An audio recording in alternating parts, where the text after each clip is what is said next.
To his neighbors, Aharon was a hard-working office clerk. He was pleasant, polite, and kept himself pretty much to himself. Occasionally, he would disappear for a week or two, ostensibly to go on holiday. But there was nothing remarkable about the man who would often hold the door open for those who lived in his apartment building. The truth was, his name wasn't Aharon, it was Mohammed. As an agent of the Vajah, the Islamic Republic of Iran's intelligence ministry, he was a committed and supposedly merciless sleeper agent who had been inserted into Rome nearly 7 years earlier. His documents and his history, though forged, were the best the Iranians could produce. He was not placed there to steal secrets, but to be ready to strike against the infidels if the time was ever deemed right. That time was now.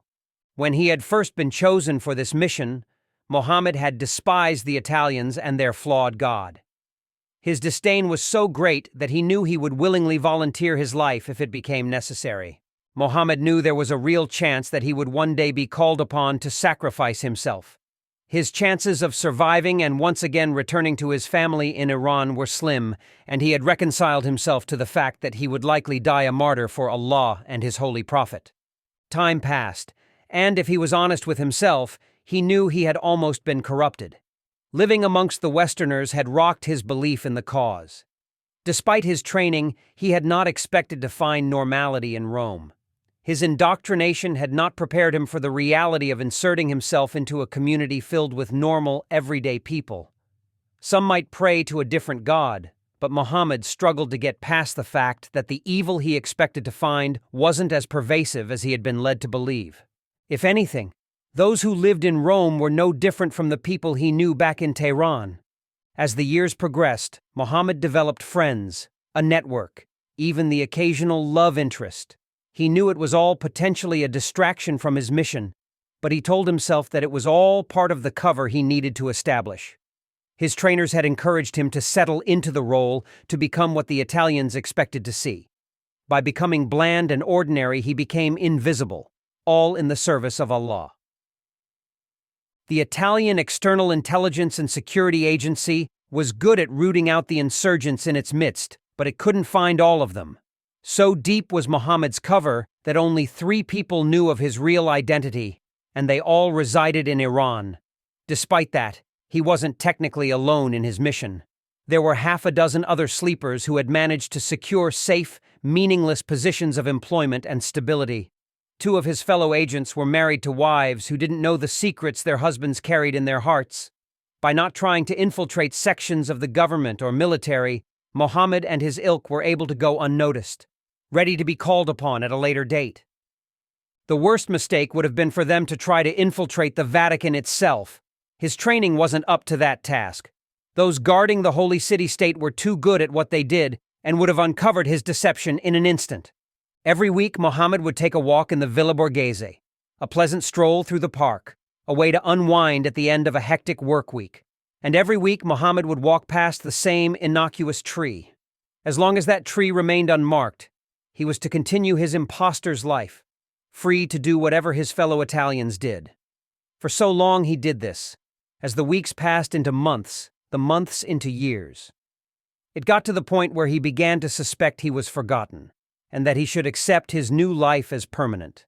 Secretly, in his heart, he was pleased by this prospect. Despite his religious convictions, it was difficult to deny that he enjoyed his time in Rome. The city was a good place to live. He started to think about the prospect of settling down and starting a family. Then, 2 days ago, his heart sank when he witnessed the pink symbol sprayed onto the tree's bark. To most people meandering past, the symbol was just random graffiti, but to Mohammed, it had signaled the end of a life that he had started to cherish. When he saw the symbol, a part of him wanted to reject the mission he had been sent here for. But that part had to be ignored, even admonished. There was no escaping the destiny he had been given, no way to prevent the inevitable that was forced upon him. If he failed to go ahead with the mission, he would be killed by his own side. If he turned himself into the Italians, he would be interrogated and, at best, locked away for the rest of his life. More probably, they would put a bullet in his head. There was no love for terrorists in this part of the world. At least that was the fear his handlers had instilled in him. The illusion he had lived ended that day, and the holy warrior was reborn. Upon leaving the park, he made his way to the nearest internet cafe. He didn't rush, wandering almost in a daze. These were his last moments of freedom. He had known what his mission entailed and the personal risk. In front of the anonymous computer, he logged into an email account that he had never before accessed. The account was filled with spam, as one would expect from an average, everyday free email account. Plenty of email traffic went in, but none ever went out. Instead, in the draft folder was a single unfinished message. He opened it and read the address he would be expected to visit. It wasn't hard for him to decipher the hidden message, even though the draft was in code. With the address memorized, he deleted the email and shut down the browser. That night, Mohammed reluctantly turned up at an isolated building and let himself in. He had known where the key was stashed. The inside of the building was run down, as if nobody had lived there for years. It was secured against squatters, whilst being unappealing to those intent on burglary. To any casual external inspection, the property held nothing of any value. Not to a thief, at least, with bars covering its dirty windows. No furniture was visible to anyone who might be standing outside. Making his way into one of the smaller rooms, he entered a walk-in closet and pushed aside the hidden panel there.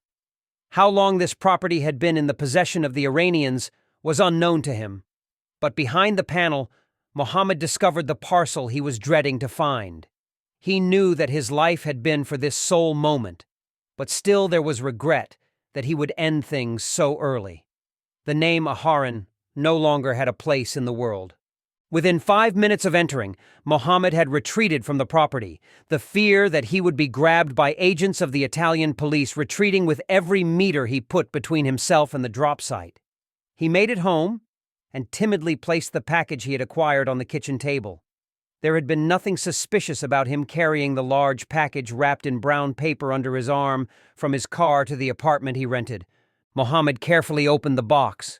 He was surprised by what he found inside. The contents must have been smuggled in perhaps weeks before. Packaging discarded, he looked at the drone that would bring death to so many. It appeared so innocent with this technology available on a host of websites. Why the capitalists had invented such a vulnerability to their way of life was beyond Mohammed, but he guessed it was all down to the will of Allah. The encrypted instructions told him what he needed to do. For hours he battled with himself, worried that he couldn't go through with what was expected of him, but his duty won out in the end. The drone was big enough to carry 2 1-kilogram containers underneath. Although the containers were opaque, Mohammed knew what they contained.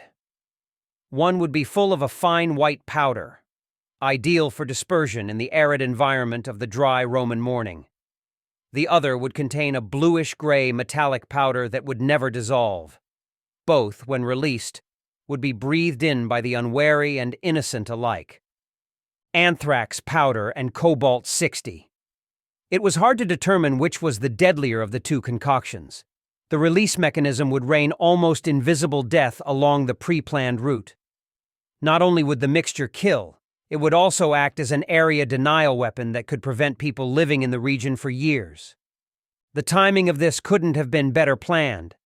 Tomorrow was Sunday, and the ailing Pope would be on the balcony preaching to the faithful who always gathered. Mohammed would make the most of that opportunity. Mohammed's job was relatively easy to perform, but his mind still struggled with what was being asked. Fly the drone back and forth over those traveling to St. Peter's Square, where Catholic worshippers would be standing in awe as they listened to the lies about their false god.